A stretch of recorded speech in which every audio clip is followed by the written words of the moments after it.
روزی محشر که جان گداز بود، اولی پرسیش از نماز بود. برادران عزیز، من میدونم جای نماز در زمینه پسته، لیکن بر اومدنش هم قد بلند و از بینه که برای همین خد دوستان عزیز یک گپ، جوانای عزیز، برادرای قدردانم، یک گپ میگم تونه تحت دل میگم. این یک ماه شریف رمضان، یک ماه ای ته دل 30 روز ای ته دل نماز بخونین، باور کنین مرا دیگه به طهارت ای خونتون برآمده نمیتونین، فقط به پای طهارت میگردین. خداوند یارو مددگارتون زنده باشه.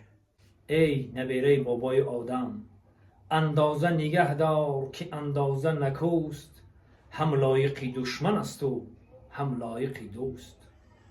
از همه چیز شیرین ترین و فایدناک ترین این عسل است. ای اندازش زیادتر روخه قرتک تا می سوزانه و تغترین چیز می شود. سخن دانسته گوی تا دوست را دشمن نگردانی، زی حرفی به تأمل آشنا بیگاه نمی گردد. زبان در دهان نگهبانی سر است.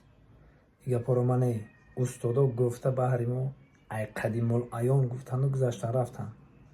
برای همین میگه هر کی ناموخت از گذشته روزگار، نیز ناموزد ز هیچ آموزگار.